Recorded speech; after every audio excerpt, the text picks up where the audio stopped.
प्रश्नावली 6.3 जो है वो हमें पढ़नी है ना। अब यहाँ पर देखिए, इसको पढ़ने से पहले एक चीज आप ध्यान दीजिए। आप सभी को पता होगा कि त्रिभुज के तीनों कोणों का योग कितना होता है? 180। तो किसी भी त्रिभुज के कोणों का योग यानी कोण 1, कोण 2, कोण 3 कुछ भी हो, कोई इनका ये जो है इन तीनों का योग जो है हमेशा क्या होगा? 180 होगा। ठीक है, तो ये आप ध्यान रखिएगा। इसके बाद यहाँ पर देखिए, अगर एक त्रिभुज की मान लीजिए एक भुजा, कोई भी एक भुजा को अगर आप बढ़ाएंगे तो इस प्रकार से बना बहिष्कोण, कौन इनकी बात कर रही है? इस प्रकार से बना बहिष्कोण जो है वो अंतर अभिमुख यानी विपरीत कोणों के योग के बराबर होता है। जैसे कि अगर इसको समझना है, अगर आपको मान लीजिए तो ये जैसे मान लीजिए इसकी कोई भी एक भुजा बढ़ा दी गई है, मान लो ये त्रिभुज है, ठीक है, इसकी एक इस भुजा को अगर हम बढ़ा रहे हैं तो ये वाला कोण जो है वो x + z के बराबर होगा। ये समझ में आ रहा है? ठीक, उसी तरीके से अगर हम इस भुजा को बढ़ाते हैं तो ये वाला कोण बनेगा, तो x + y के बराबर कौन सा होगा? ये वाला पूरा कोण दिख रहा है, ठीक है, ये पूरा कोण। तो इस प्रकार से हमें अगर हमने किसी भी त्रिभुज के एक भुजा को बढ़ाया है तो उसके जो बहिष्कोण जो है यानी जो बाहर बन रहा है कोण, वो अंदर के दो कोणों के योग के बराबर होता है। ठीक है, प्रश्नावली में आइए। अब प्रश्नावली में ध्यान दीजिए क्या दिया हुआ है। त्रिभुज बना हुआ PQR की भुजाओं QP और RQ को S और T तक बढ़ाया, मतलब हमने इस भुजा को S तक बढ़ा दिया और इस भुजा को T तक बढ़ा दिया। तो यहाँ पर दिया है ये वाला बहिष्कोण कितना है? 135 और इसका बहिष्कोण कितना है? 110। तो पूछा गया है PRQ यानी इस कोण का मान क्या होगा? ठीक है, इस कोण का मान क्या होगा? ठीक है, इसको थोड़ा बड़ा कर दिया जाए।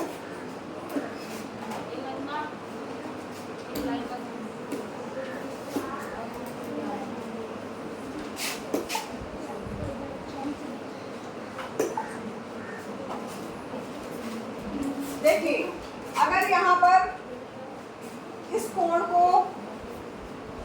का हमें क्या करना है? मान ज्ञात करना है। ठीक है, तो अगर हम बात करें इस कोण की तो ये पूरा कोण कितना होगा? 180। ठीक है, तो यहाँ पर मान लो ये x है, ये y है और ये z है। ठीक, तो यहाँ पर 110 धन y बराबर क्या हो जाएगा? 180। तो y बराबर कितना आ जाएगा? 180 माइनस 110 यानी कितना हो जाएगा? 70। यानी ये एंगल हमारा कितना आ गया? 70। ठीक है, अब यहाँ पर ये मान हमारा आ गया 70 और इसको निकालने इसकी वजह से जरूरत नहीं थी। ये वाला मान जैसे ये 135 है तो z बराबर क्या आ जाएगा? ये पूरा कोण कितना होगा? 180 यानी 135 + z बराबर z + 135 बराबर कितना हो जाएगा? 180। तो z बराबर क्या हो जाएगा? 180 माइनस 135 बताइए कितना आया? 5 7 3 4। ठीक, तो ये हमारा कितना आ गया? 45। 60 आप चाहे तो इसको मत करिएगा, ये डायरेक्ट कर सकते हैं। z धन 135 बराबर 180, तो z का मान आ गया 45। अब z का मान आपके पास 45 आ गया है, तो चूंकि हमने अभी क्या प्रमेय पढ़ी है कि बहिष्कोण जो है अंतर के दोनों कोणों के योग के बराबर होता है, तो उसके अनुसार क्या हो जाएगा? 110 बराबर एंगल z + x। ठीक है, z + x। अब z का मान कितना है हमारे पास में? 45 धन x बराबर 110। x बराबर क्या हो जाएगा? 110 माइनस 45। घटाइए कितना आ जाएगा? x बराबर कितना आया? 5 10 में 4 गया 6। ठीक है, 65। तो यहाँ पर जो है x का मान यानी एंगल PRQ बराबर कितना आ जाएगा? 65। ठीक है, यही पूछा था प्रश्न में कि एंगल PRQ बराबर कितना होगा? 65। ठीक है, समझ में आया सबको? Yes ma'am. सबको समझ में आ गया? Yes ma'am. नोट कर लेंगे ना? Yes ma'am. चलिए आगे बढ़े।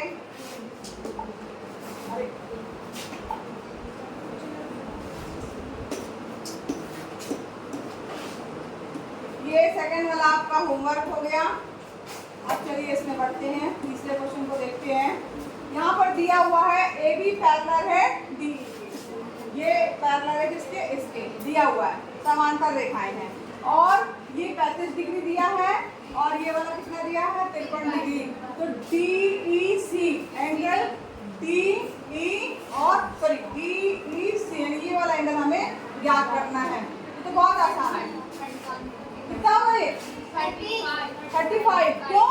एकांतर दिया है, क्योंकि दिया है कि ए बी समानांतर है। इसको करने में बस यही लिख दीजिएगा, क्या लिखेंगे कि क्योंकि ए बी समानांतर है किसके डी ई के, इसलिए एंगल बी ए ई बराबर किसके हो जाएगा एंगल ए ई नहीं ए ई डी के। ठीक है, तो ये वाला कितना डिग्री है 35। तो ए ई डी कितना हो जाएगा 35। ठीक है, ए ई डी बराबर 35। लेकिन निकालना क्या है डी सी ई, ये वाला कोण निकालना है। चलो तो ये वाला कोण निकालना है हमें। अब ये हमारा कितना आ गया 35। ठीक, अब तीनों कोणों का कितना होता है 180। तो एंगल ये वाला तो कहते हैं D plus angle D C E plus angle C E D C D E C हो गया डी हो गया और ई। तो ये यक्स मान लीजिए, हमने कोई यक्स मान लिया। ठीक है, ये इस कोण का मान क्या है 53। एंगल डी सी ई जो हमें ज्ञात करना है, मतलब ये कितना आ गया 35 बराबर कितना हो गया 180। तो डी सी ई बराबर क्या हो जाएगा डी एंगल डी सी ई बराबर क्या हो जाएगा 180 में से क्या घटेगा 53 माइनस करेंगे तो 88 कितना आ जाएगा 102। हाँ 102 कहाँ 2 कहाँ से आ जाएगा 88 घटाएंगे ना, नहीं गलत घटा रही 2 आ जाएगा और ये 7 में से 8 गया 17 में से 8 गया और 9 92 आएगा। कितना आ रहा देखो एंगल डी सी ई बराबर 92 आएगा। आ रहा है ठीक है, समझ में आया? घटाया गलत है, 180 में से 88 घटाओ तो 92 आ जाता है। ठीक, सबको समझ में आया? हमने पहले क्योंकि ये बराबर होंगे समांतर लिखा है तो ये 35 ये भी 35 आ गया। 2 कोण दिए हुए, तीसरा कोण ज्ञात करना है क्योंकि हमें पता है तीनों कोणों का योग कितना होता है 180। तो 2 दिए 9 को जोड़ के हटा देंगे 180 में से तीसरा कोण आ जाएगा। आया सबको समझ में? सबको पीछे समझ में आया? समझ में आया?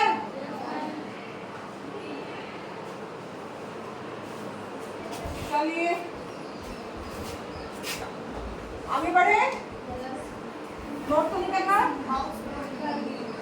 कर लिया? अरे आप ऊपर वाली एरो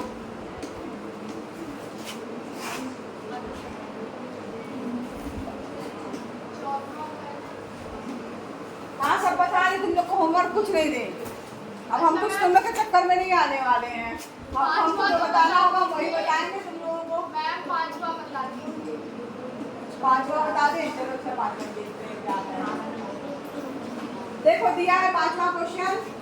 आकृति में यदि पी क्यू लंब है पी एस के, पी क्यू ये पी है ये क्यू है, ठीक है, ये लंब किस पे है पी एस पे लंब है। ये एंगल कितना है आपका 90 डिग्री है। लंब का मतलब ये हुआ ना 90 अंश है।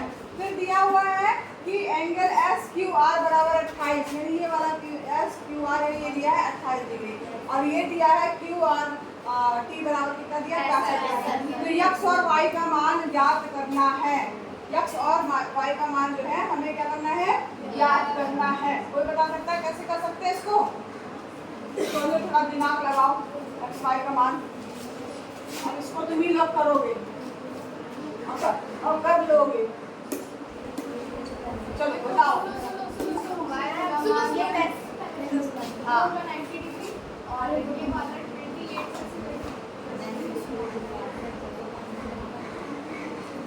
मैम ये तो 65 है क्या? x का अब तुम लोग बताओ इसको कैसे करना है। चलो अच्छा बताएं कि किसी को आया। एक्स तो बहुत आसान है निकालना। ये 65 दिया हुआ है, ये क्या है, बहिष्कोण। बहिष्कोण अंदर के दो कोणों के योग के बराबर होता है, ठीक है। तो क्या हो गया, 65 डिग्री, यानी ये वाला कोण Q R T, angle Q R T बराबर क्या हो जाएगा, एंगल ये वाला क्या, S Q R plus angle Q S R, ठीक है। यानी ये 65 दिया हुआ है और यस क्यू आर कितना दिया है, 28, तो ये वाला एंगल आ जाएगा, यानी ये वाला angle Q S R, Q S R कितना आएगा, क्यू एस आर बराबर क्या हो जाएगा, 65 माइनस 28, घटाइए कितना आया, 65 में से 28 घटाइए, घटाओ, घटाना भी नहीं आ रहा तुम लोगों को, हाँ 37, 7 इसमें कैरी फॉरवर्ड लिया था, ये बचा 5 3 37। ये कोण हमारा कितना आ गया, अब यहाँ देखो ये दिया है, ये इसके समानांतर है, तो ये कोण इसके बराबर होगा, ये क्या है, समानांतर कोण है। तो यहाँ पर आप लिख सकते हैं चूंकि पी क्यू समानांतर है एस आर या एस टी के, दिया हुआ है ना एस आर के, ठीक है। तो इसलिए क्या हो जाएगा, एंगल एक्स बराबर क्या हो जाएगा, एंगल क्यू एस आर, यानी कितने के बराबर हो जाएगा, 37 डिग्री, यानी ये हमारा कितना आ गया, 37, ठीक है। अब ये आपको पता है लंब है, तो ये कितना है, 90, 37 मिल गया, 90 मिल गया, तो वाई ज्ञात कर सकते हो, कैसे, त्रिभुज के तीनों कोणों का योग कितना होता है, 80, 180, 180 में क्या करोगे, y बराबर क्या हो जाएगा, 180 माइनस 90 प्लस 37, तो y बराबर क्या हो जाएगा, 180 माइनस 90 प्लस 37, समझ में आ रहा है। तो y बराबर क्या आ जाएगा, 180 माइनस 7 9 3 12, कितना आएगा, 3 8 की जगह इसमें जाएगा 7 में से 2 हो गया 5 और ये 0 सही, तो y बराबर क्या आ गया, 53। समझ में आया, आ गया, थोड़ा दिमाग अपना भी चलाया करिए। अब इसके जो बचे क्वेश्चन है सारे आपके होमवर्क है, अब मैं एक भी नहीं बताऊंगी, 3 क्वेश्चन बता दिए इस चैप्टर से।